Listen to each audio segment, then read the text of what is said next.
the top tier of military leadership. In 2013, he donned the 4-star rank of general, becoming, in the history of the United States Army, the 8th African American to reach this prestigious rank. He holds a Bachelor of Science from the United States Military Academy at West Point, a Master of Military Art and Science from the School of Advanced Military Studies and the U.S. Army Command and General Staff College, and an Honorary Doctor of Laws from the New England School of Law. Additionally, he is a lifetime member of the Council on Foreign Relations. Throughout his service, General Brooks served alongside and interacted with militaries from 84 countries around the world, engaging in military diplomacy to build trust and advance the interests of the United States while setting an example for allies, partners, and even adversaries. He is currently the director of the Garrison Peace Foundation. Ladies and gentlemen, General Brooks.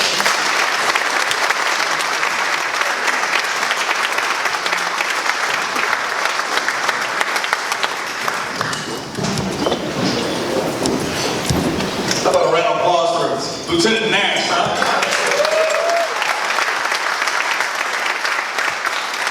It's pretty courageous to be up here in front of a group like this and be such a junior officer but showing such poise, and I'm just proud of you.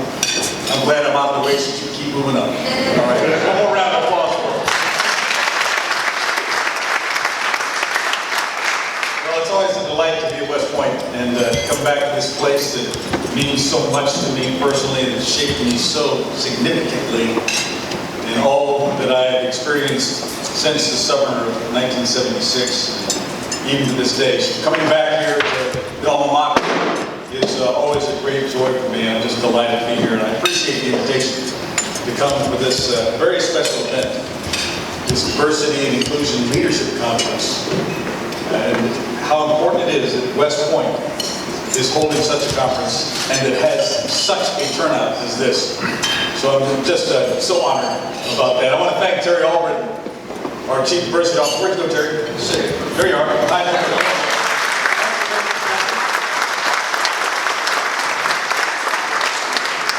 There's a lot of work behind the scenes, but not just for the conference that occurred today and will finish tomorrow and for this great event this evening, but for what you do for West Point every single day to make West Point better tomorrow than it was today and the day before and the day before. I really appreciate that.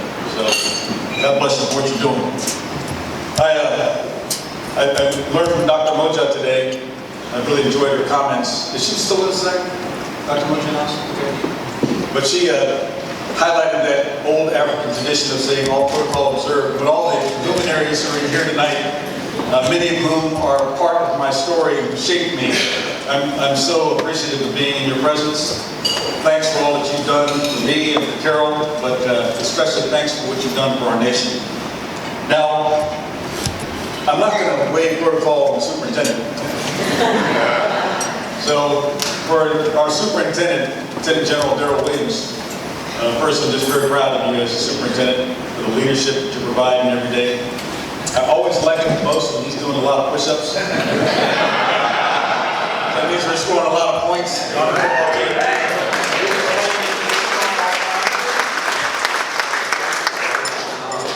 We appreciate you and immense so much love for the leadership that you're providing here.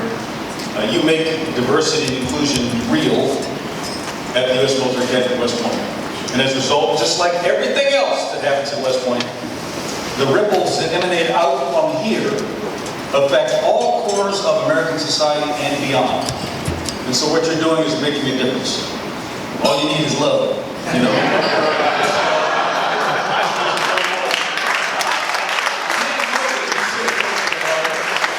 That's all you need. You need a great doctor's office like this. But you know, it hasn't always been the case that diversity and inclusion was celebrated and supported by the leadership here at the Academy. And even leaders who were somewhat forward-looking, it was difficult for them to really embrace the kind of effort that we are undertaking now to say that this really is important, really is part of who we are. It's not an aberration. This is the fabric. This is a key thread in the fabric of who we actually are. I hearken back to sometime back in 1994, I was asked to join a special committee of the AOG. And that special committee was supposed to evaluate a proposition about a better way to try to connect minority graduates, particularly African American at that time, to the Association of Graduates, and to make them feel part of that long gray line, which they were part of. It didn't feel like it in every case. And the AOG took a white paper. It was written by the legendary Herman Bulls, who's right here in the room tonight, West Point 78. Yes, he did Hasty. He was in my brother's company. 2 years ahead when I was in league. Actually, didn't Hasty. He helped me develop culture in San Francisco. But Herman, of course, is a very forward-looking individual. Was then, is now. And he wrote a paper and sent it to the AOG and to several others as well. I was honored to be invited onto that very diverse committee. And I'll tell you about that committee here in just a minute. But as we considered this idea of a minority outreach effort, we did our work. It took about a year. I was asked to stand up and step up. The step-up role was to actually help to write a charter that was placed before the Association of Graduates in their October 1994 meeting. To consider this idea. And the recommendation, of course, at that point in time, after we've met a few times, was that we create a minority outreach committee within the Association of Graduates. Archie Cliff remembers this. Not separate from the Association of Graduates. Larry Jordan remembers this.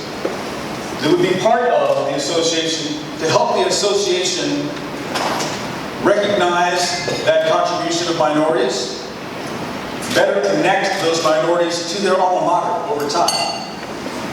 And we did that with the help of the 8th African American graduate of the U.S. Military Academy, the Honorable H. Minton Francis, from the class of 1944. He was our champion, and he carried that charter into the AOG in this building.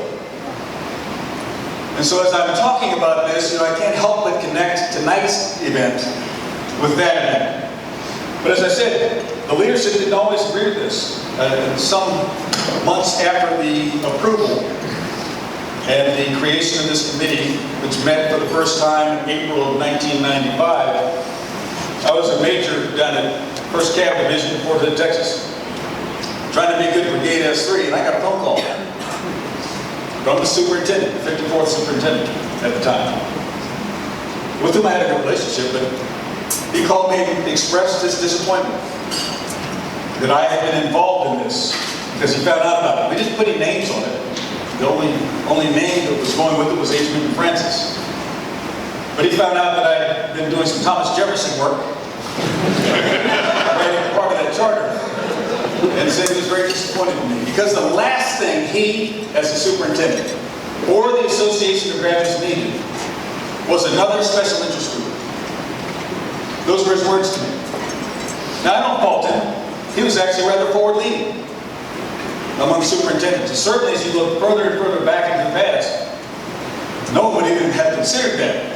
And it was really expressing about the load of people who were levying something on him as a leader and on the AOG. We're in a very different place now, thanks to the two of you. And we shouldn't take that for granted, because 24 years since that Minority Outreach Committee was created and had its first Minority Outreach Leadership Conference, which has turned into the Diversity and Inclusion Leadership Conference, a direct lineage. The Corps of Cadets is stronger now than it's ever been, as we heard today. The Association of Graduates is stronger than it's ever been. The minority graduates are better connected than they've ever been. The long gray line is better than it's ever been. And that committee had something to do with it. And this effort of creating diversity and inclusion as a reality at West Point has a lot to do with it. So I want you all to give a round of applause then to the superintendent and his command sergeant major for the kind of leadership they're providing.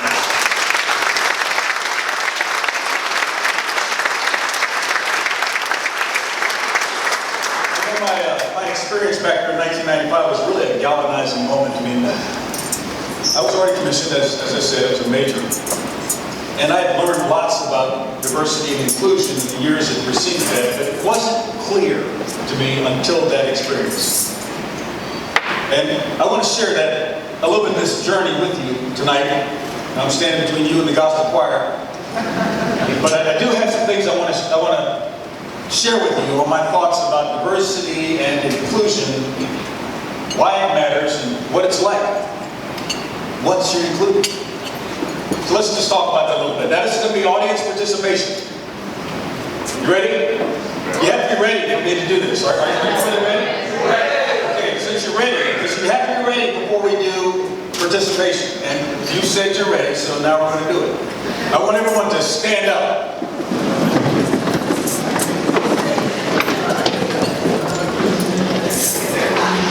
Let's clear all the obstacles. Just a little bit of exercise before we go.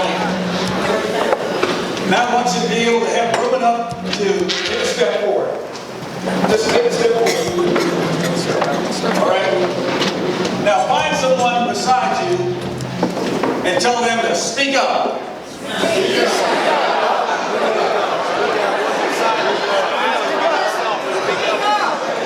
that you've done that, I want you to find a hand somewhere near you and reach out and grab that hand. And shake it. Oh, shake it. Shake it. All right. All right, have a seat.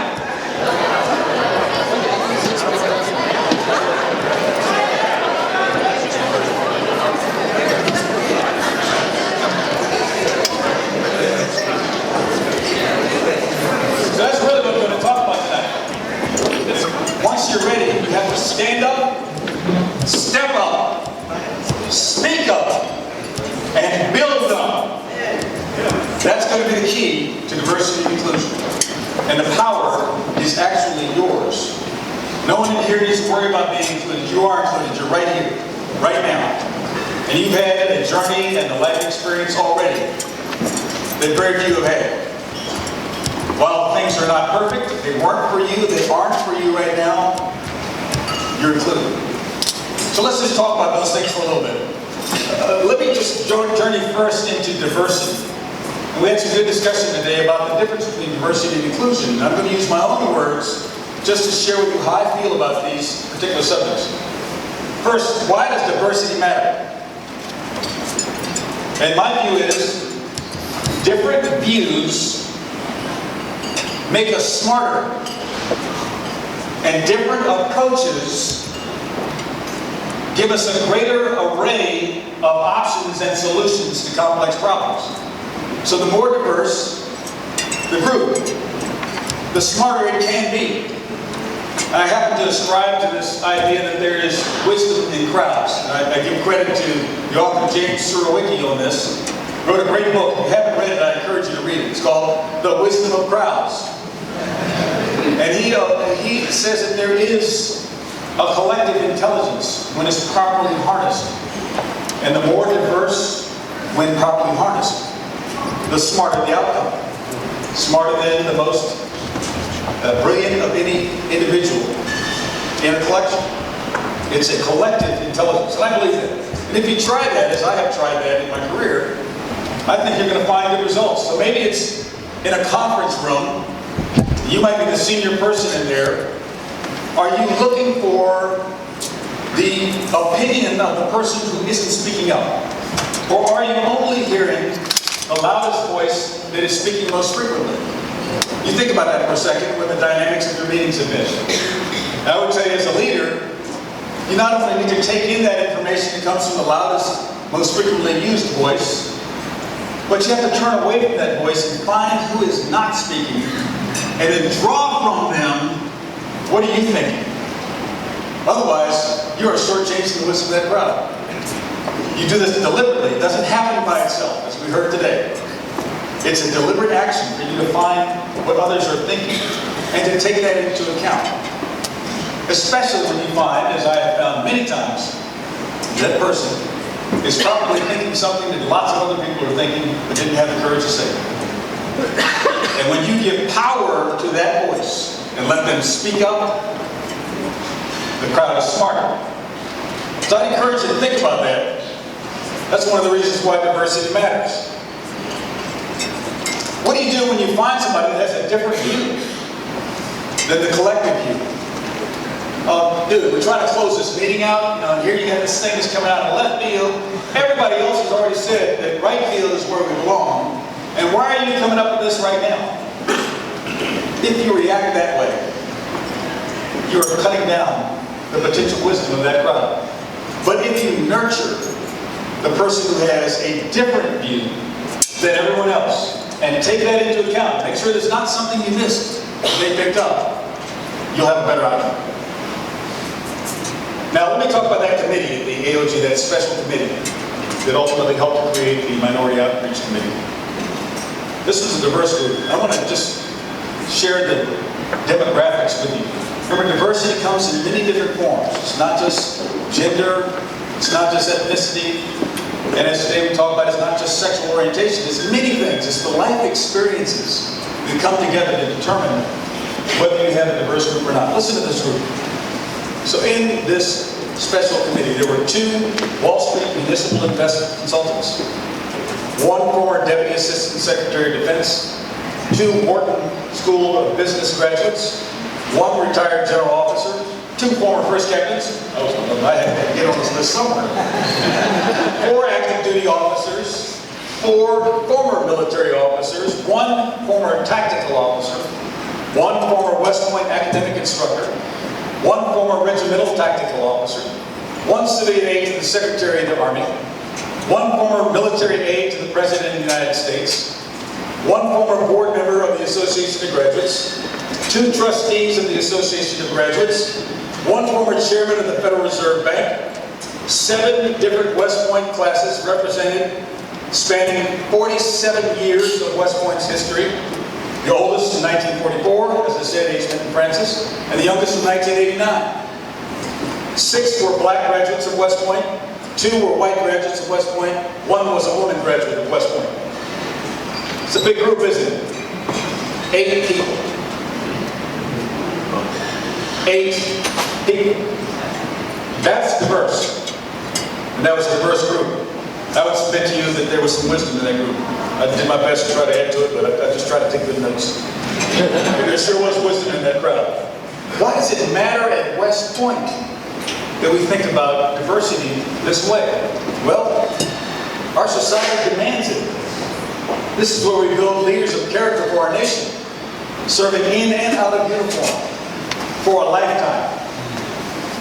And isn't it better to have someone who has that kind of focus and that kind of leadership that is harnessing the great depth of capacity of our fellow citizens than excluding large portions of it, as we have done in our history? Every corner of our society needs leadership. Every corner of our group of leaders, political leaders, military leaders, and others, need to understand diversity. 2019 calls for it, and so will the rest of our lives call for more of it. And it matters that it comes from this place, which shapes the leadership of the United States of America. Let me now turn to inclusion and talk about that for a few minutes. What does it mean to be included? And these are my words again. We had some great discussions and definitions earlier today. But to me, there are 3 characteristics of being included. That's fairly simple. The first is to be present. You got to be there to be included. And to be able to participate. So present and able to participate. But the third one is the part that I don't always hear. And in my experience, it's the essential ingredient. And that is that you are welcome there to do both. You're welcome to be present, and you are welcome to participate, given your abilities. Without that welcome, sometimes inclusion doesn't really happen. So let me talk about that from my life journey. I start back in 1966 here at Fort Leavenworth, Kansas. My father was a military officer going through Staff College, and it was one of the greatest years of my life. I still remember it very vividly, even though I was only in 3rd grade at the time. Just so many activities that were happening there. And our military, while it was officially integrated, still had cultural pockets of resistance and the lack of integration, lack of inclusion. I started swim lessons at Fort Leavenworth. Each week we'd go, after watching Rat Patrol, some of you old timers here remember Rat Patrol. We'd watch Rat Patrol, and it was time to go to swim lessons. And I dreaded it. Not because I didn't like the water, I actually liked the water quite a bit, but because the instructor was an old master sergeant who didn't like me being in his pool, or my brother. It made it very difficult for us. So I actually dreaded going to that, even though I was going with my next door neighbor, best friend, and others who lived on that cul-de-sac with us in campus. His voice was louder than theirs. And while they completely accepted me, we were friends and we played together every day, his voice drowned theirs out. He was a voice counter to inclusion. And oddly enough, on the weekends we would go to the Fort Leavenworth Officers Club and swim in the pool there. And there were plenty of officers who didn't want me in the pool with their kids. But they tended to be more silent, and I didn't notice them as much because my friends were always there with me. We were just having a great time. And there, the voices of my friends were louder than those who would rather not have me in the pool with their kids. They would just take their kids out and they'd go home. We need to be the voice that is loudest. And it's the voice of inclusion that drowns out the voice of exclusion. This is important to us. This is how my journey begins.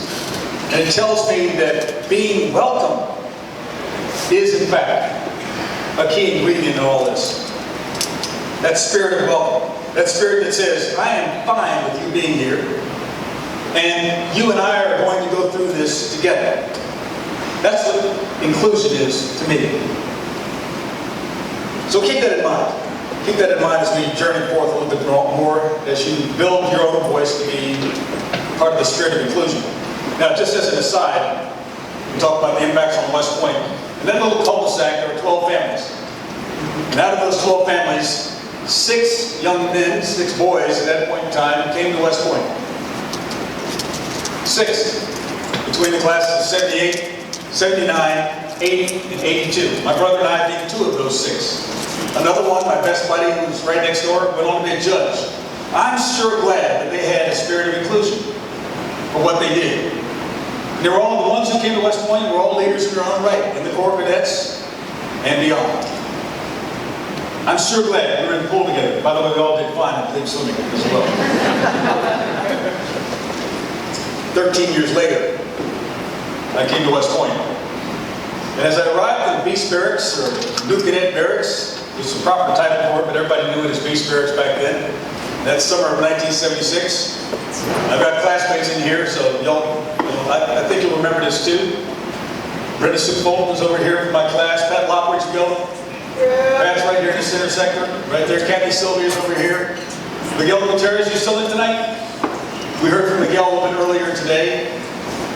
We were the classes of the bicentennial of the United States. We came in together. Not really. We came in at the same time. I'll talk about that a little more in a minute, but as I found my first 2 roommates at West Point, I had 2. One of them had been born in Texas and grew up in Lake City, Florida. That's right across the border from Georgia. The other one was from Mississippi, from Hattiesburg, and his claim to fame was that his grandfather had been one of the founders of the Ku Klux Klan in Mississippi, his great-grandfather. I'm going, is this intentional? And how could I have a mother to draw like this? And so I wondered, would I be accepted by them? Is this deliberate to try to put an extra challenge on me to prevent me from being included? As it turned out, I was highly included by both of them.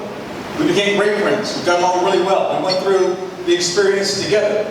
And that's when I learned about unconscious bias. Because I presumed that they would be hindering me. But in fact, I was the one who had an unconscious bias about who they were before I gave them a chance. I learned a lot in that summer.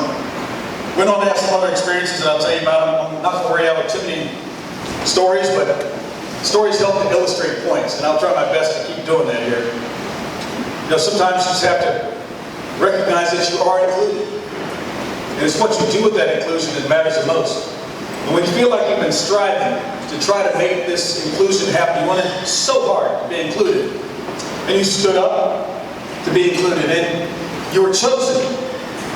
It's my hope that you discover, as I did, that standing up and being chosen for inclusion,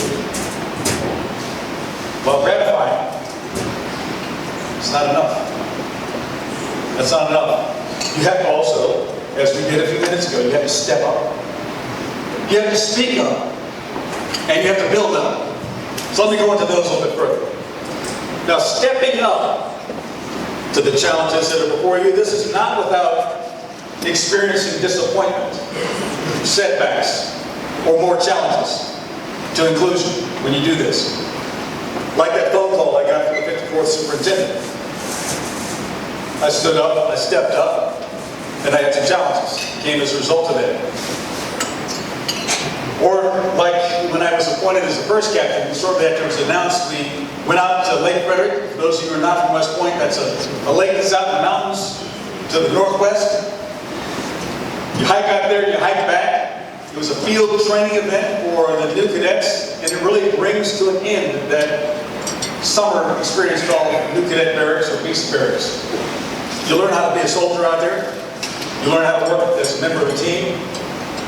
I was the leader of that. I learned how to go to my tent when the tent ropes had been cut. Someone in my class decided to cut the tent ropes of my tent and the senior woman who was out there with me at the time, her tent. Well, we repaired the tent because we learned how to be resilient in our experience. The next day we came back from the field training and the tent pegs were in Lake Frederick. Trying to make it a little more permanent and send a message that we weren't included. But that was a small voice. When it all was said and done, that was one of my most fulfilling moments was at graduation.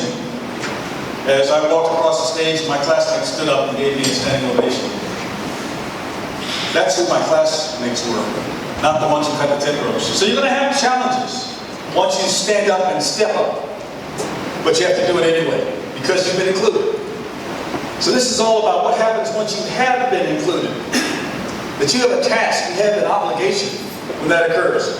Let me give you an example of my time in Ranger School. So as a cadet, I was fortunate enough to go off to Ranger School.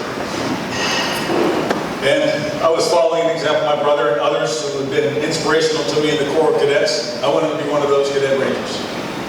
And I was doing really well. Now, Ranger School has several phases to it. First part's in Fort Benning, Georgia. The next part's in the mountains of Georgia. And then the third one was in Florida. And students get to rotate through leadership positions as part of this crucible experiment that you're undergoing in Ranger School. And usually, it might last a week or so. You'll be in a leadership position, and then you rotate out. But I've been moved into a leadership position within the first 6 days. And I stayed in it for the next 4 weeks as a student company commander. I felt honored by that. I was doing really well until I got to the mountains and ran into another old master sergeant. This guy was old school, World War II and Korean War veteran. Great infantryman at the Mountain Ranger camp. And he said, I'm going to call you 7 Ball.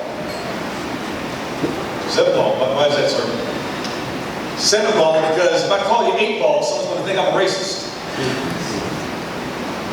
And then suddenly everything went downhill at Ranger School. And I wondered if I was back in the swimming pool once again.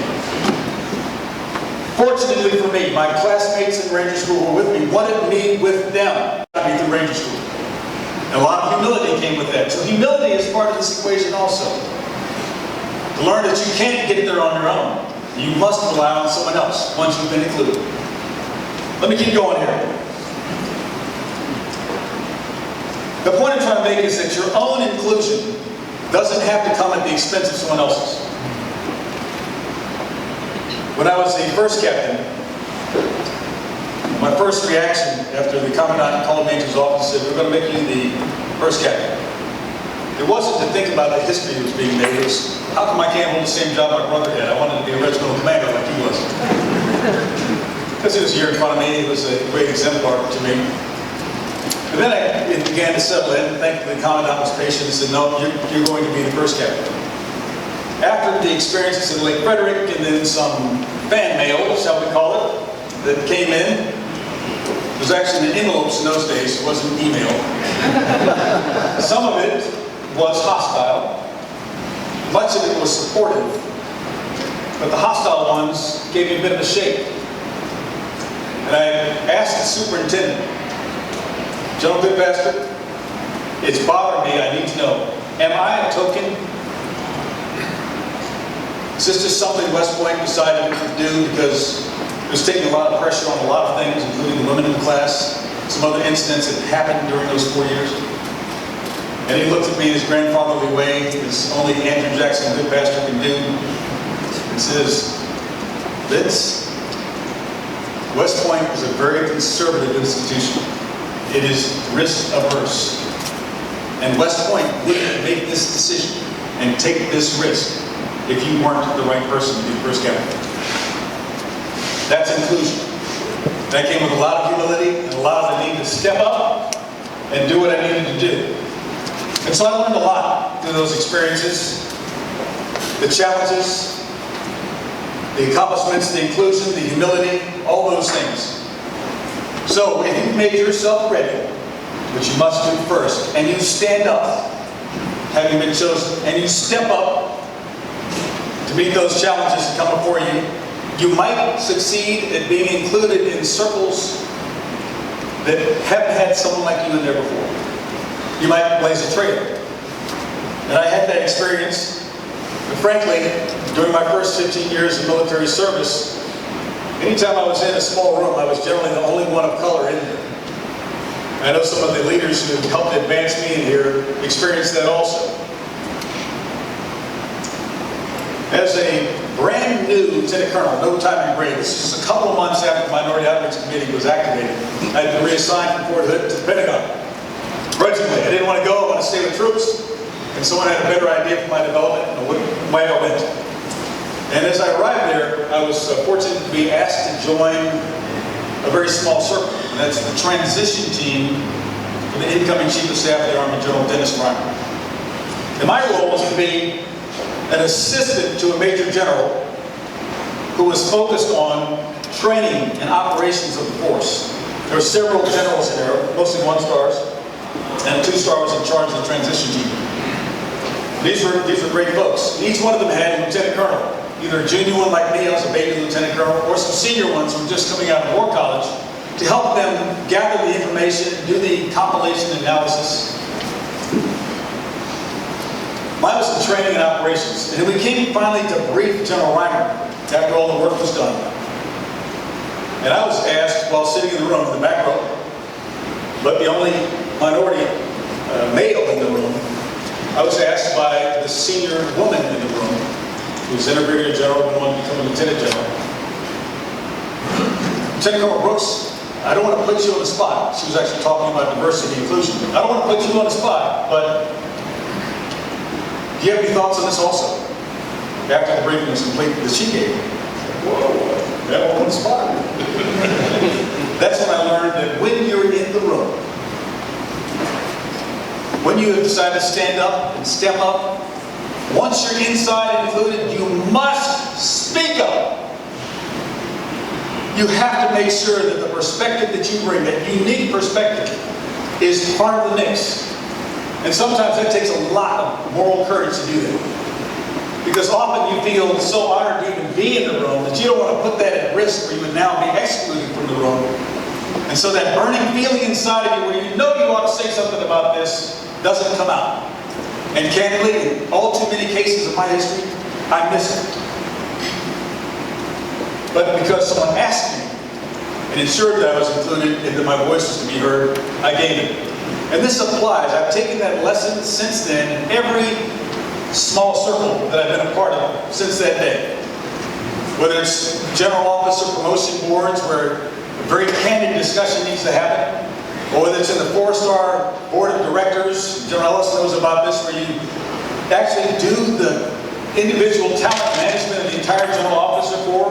You're looking for the right folks, but also making sure that there's not exclusion unintentionally by that unintended bias. If there's inclusion, we're looking for men and women, minorities of various sorts, who are ready to stand up, step up, and be counted. So we have to do that. Even recently, I was at an event with a group of Japanese generals and admirals and ambassadors and American counterparts, all of them retired. And we got on the topic of the relationship between South Korea and Japan, which is slipping sideways right now. It's very strange. And I felt this burning feeling that I felt before inside, because I had a very different perspective than what I was hearing in that room. I was the only person, African American in the room, the only person of color in here. And unfortunately, we weren't diverse enough. We didn't have a woman in there except for in one presentation. But I said, I've got to speak up, because as a descendant of enslaved Americans, I have a very different feeling about the things they're saying. And why it is that South Korea is so sensitive to something they should have put behind them. I, as a 4-star general, the son of an Army general, the brother of an Army general, I should have long since gotten past some of the issues of the past. But I haven't. Because there's a sensitivity that's in me that when I hear a certain set of words or a certain kind of behavior, it automatically puts me back to that place. And it's the same way for the Koreans. So even in international relations, this feeling of empathy and inclusion, speaking up, can be very important. Let me bring this to a close here. My last story. I'm going to talk about my experience with the women in my class. We were famous coming in 1976. For some classes, we had the nickname, not Pride and Excellence, as we named ourselves, but First with a Lady, 1980. And I took the standard view, the collective view, because I wanted so much myself to be included in the mainstream of West Point, that I didn't appreciate the extra load that my women classmates were carrying. They wanted to be part and be included also, without fanfare, without notoriety. They could not avoid that notoriety, not by choice, but because someone constantly put a camera in their face, or put a microphone in front of them, or put them on the cover of a national magazine. Not because they wanted to do that at the end of the bayonet assault course, but because West Point was trying to tell a story. The story was about them. I became one of those who was resentful because there were men in the class of 1980 also. That's how it was during the first part of my plebe year. What a mistake that was. By year on year, I had realized that I personally should have known better. I should have known about that extra burden that my classmates were carrying. That life was already hard enough for all of us. It was much harder for them because of the viciousness of some of those who didn't want them there. And their ability to be included was always under challenge every single day. So was mine, but some not like theirs. And I changed that by my year on year. And since then, I've chosen to be one who stands up and steps up and speaks up and builds up the women who are out there from my class as peers, women who have worked for me, women I have worked for, providing the best possible support I can, and being a champion for that, because that's my obligation to do so. And so to my classmates in here, I'm sorry I messed it up late here. And I tried to get it fixed since then, and help me keep doing that in the direction that I want to go right now. But this is what inclusion is all about. Empathy. Being able to see it from someone else's eyes. To feel what they're feeling. And especially if you can connect it to what you're feeling also. In the same place. You're on the same team. And my inclusion in the Corps of Cadets didn't have to come at the expense of their inclusion in the Corps of Cadets. We can be included and we can include. We have the power to be both. Included and inclusive. And I encourage you to be that powerful person who does both. Don't let the voices, the vicious voices of resistance stop you from doing that. Speak up. This is the thing I want to leave with you. As we continue to talk about diversity and inclusion and leadership tomorrow, and finish off this great conference, I want you to take this with you, that you've got to be able to be ready, stand up, step up, speak up, and build up. And that's our obligation. So thank you all very much. Go Conf.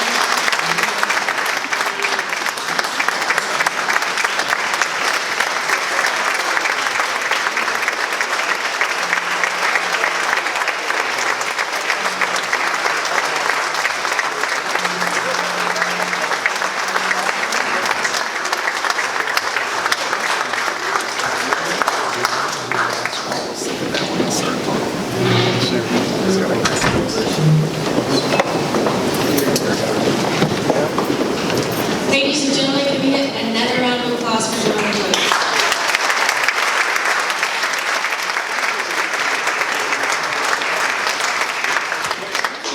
General Brooks, if I may invite you back up here.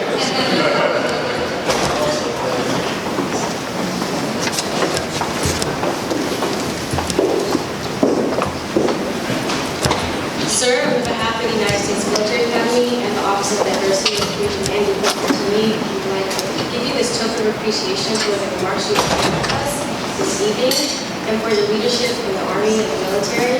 And I'd like to personally thank you because you have been a way so that we couldn't send myself and actually attend the Academy and experience that full inclusion and experience that would have been without your leadership. You guys paved the way, entire class of 1980, so.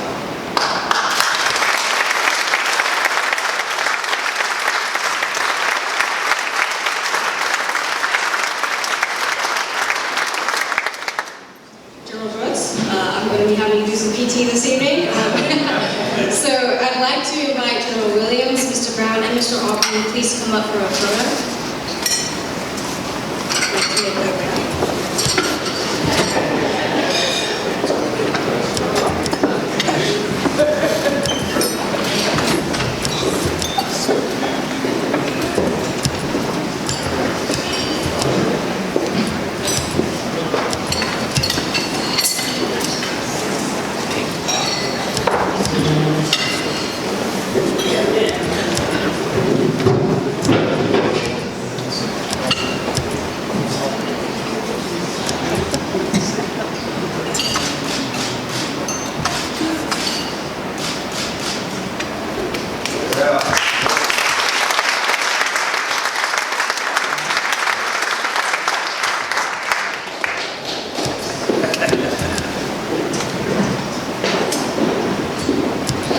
Ladies and gentlemen, thank you for attending our conference dinner this evening.